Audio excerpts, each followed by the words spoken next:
Ever feel like venting just makes you angrier? Like blow off some steam and you end up even more fired up. Yeah, it's a really common experience. It's a pretty pervasive idea, I think, in our culture. Totally. But what if that whole let it all out approach is actually like backfiring on us? We're diving into some research that challenges the myth of catharsis, and we'll explore some alternative ways to handle anger, especially, when you're trying to have a productive conversation. Well, a recent meta-analysis of 154 studies on anger found that venting, it doesn't actually reduce anger. 154 studies. Yeah, Wow. Okay. That's pretty compelling evidence against the old punching bag method. it is. And what's fascinating is the research suggests that instead of venting, engaging in calming activities is much more effective in reducing anger. So instead of fueling the fire, we should be looking for ways to like cool things down. Exactly. And that's where things get really interesting, especially when we consider how this ties into street epistemology. Okay, I'm intrigued. How does keeping our cool help us have better conversations? Especially, about potentially heated topics. Well, think about it this way. How can we truly understand someone's perspective? Or effectively communicate our own if we're, like, caught in this whirlwind of anger? Good point. It's like trying to have a rational discussion, in It's the right. middle of an earthquake. Not very effective. Precisely.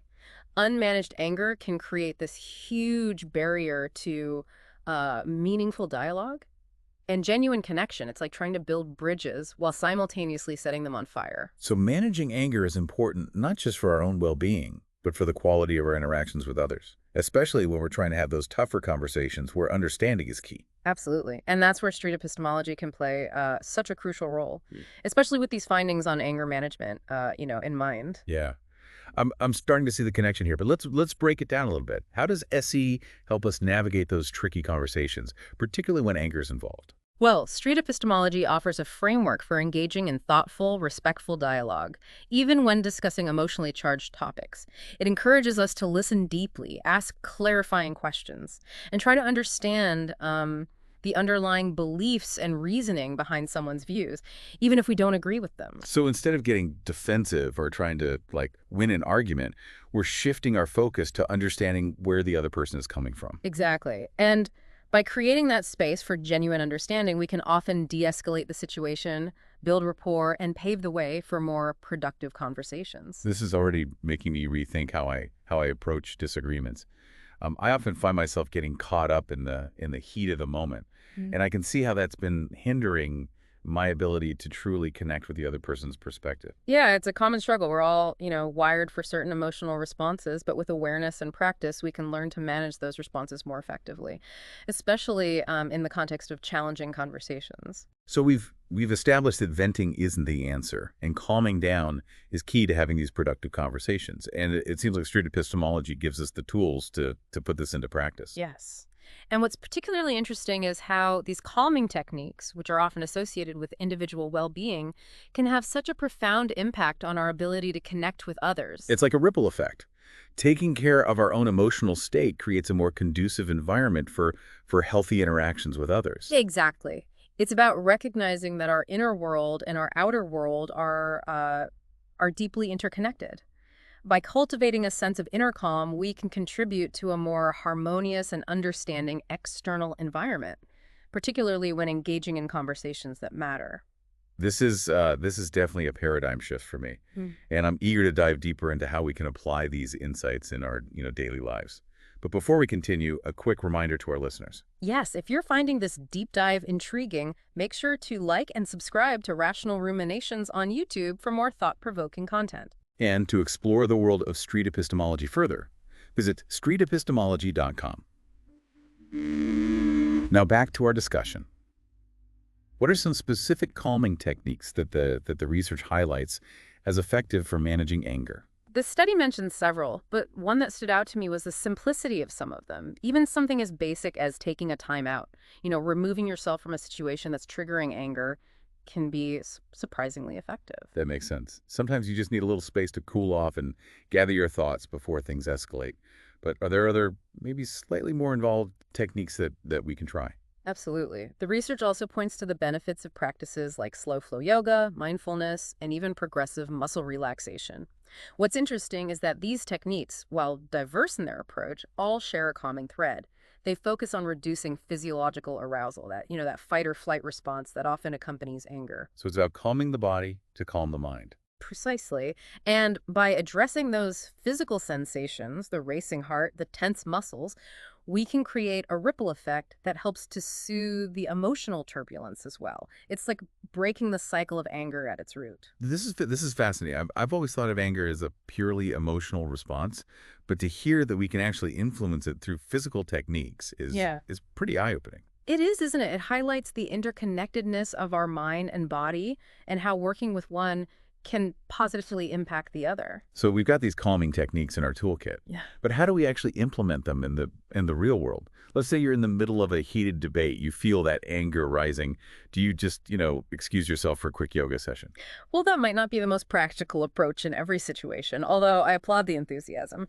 But the key is to find techniques that work for you, and that can be adapted to different contexts. Maybe it's taking a few deep breaths, focusing on your physical sensations, or simply pausing for a moment to collect your thoughts before responding. So it's about having those go-to strategies that we can deploy in the heat of the moment, to prevent things from spiraling out of control. But what about the other side of the equation? What if we're dealing with someone else's anger? Can these techniques still be helpful? That's where the connection to street epistemology becomes even more crucial. Remember, SE is about understanding, not just reacting. So while you might not be able to control someone else's anger, you can control how you respond to it. And by using SE techniques, like asking clarifying questions, listening actively, and acknowledging the other person's feelings, you can often de-escalate the situation and create a more conducive environment for dialogue. So instead of meeting anger with anger, we're meeting it with curiosity and a genuine desire to understand. Exactly. And that shift in perspective can be incredibly powerful. It allows us to move beyond the reactive nature of anger and into a space of genuine connection and exploration, even when disagreements arise. This has been so insightful. I'm already starting to see how these ideas can transform the way I approach challenging conversations, both in terms of managing my own anger and responding to the anger of others. I'm glad to hear that. It's all about building awareness and expanding our toolkit for navigating those complex social dynamics. This is definitely a deep dive I'll be revisiting. But for now, we'll take a short break and be back soon to explore more about the interplay between anger management and street epistemology. So before the break, we were talking about using calming techniques to kind of de-escalate anger in ourselves and others. But the question remains, how do we even begin to introduce those techniques to someone who truly believes that venting is the only way to deal with anger? Yeah, and that's a good point. It's like, hey, why don't you try some deep breathing instead of yelling? Like, easier said than done right. Right. And that's precisely where the principles of street epistemology come in.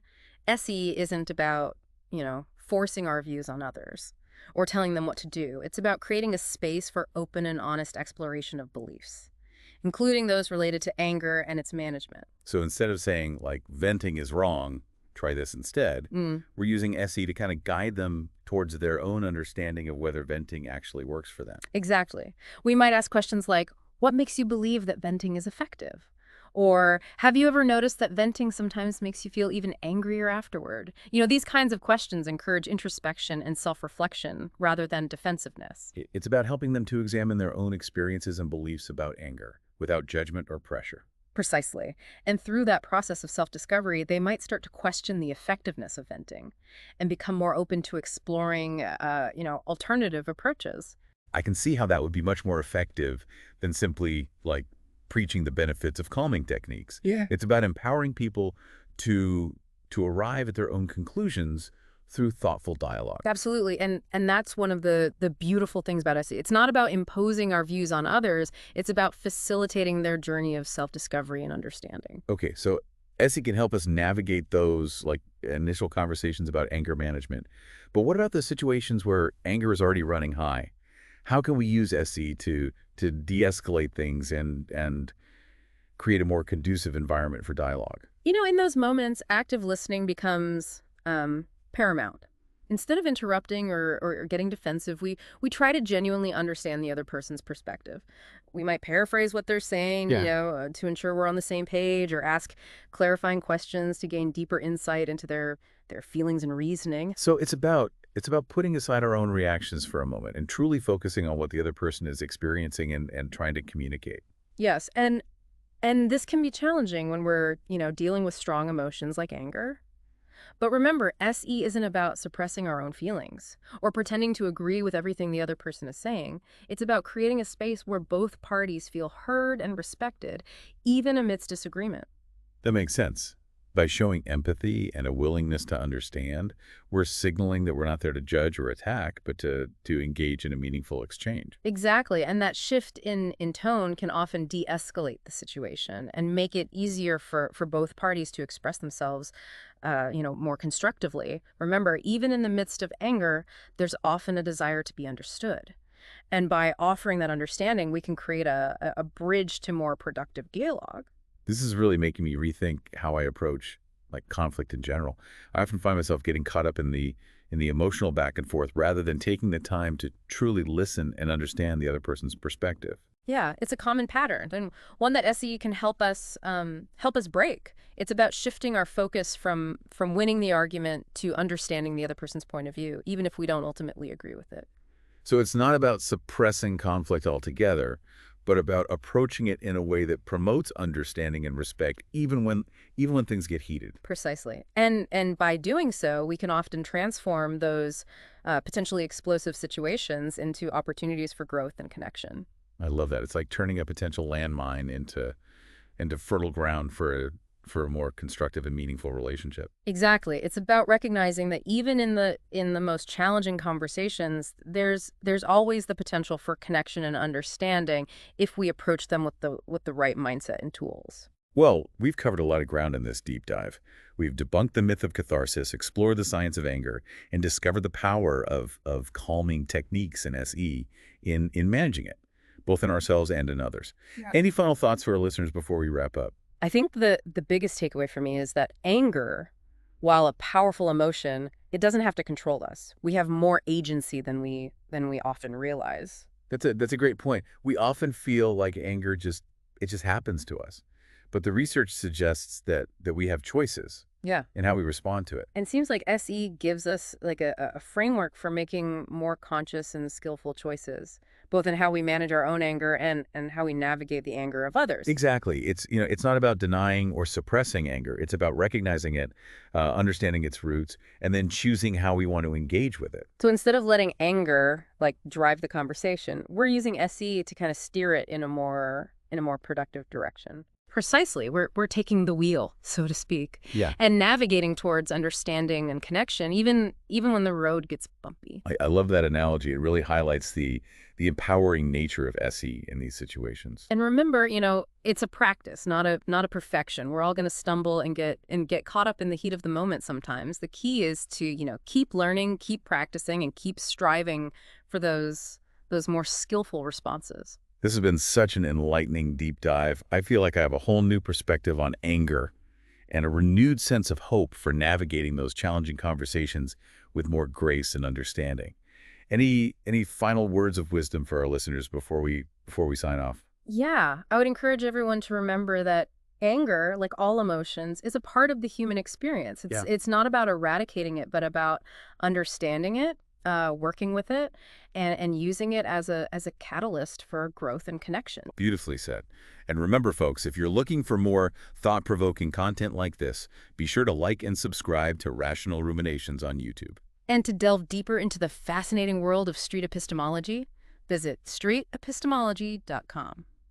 Thanks for joining us on this deep dive. Until next time, keep those conversations flowing and remember to breathe.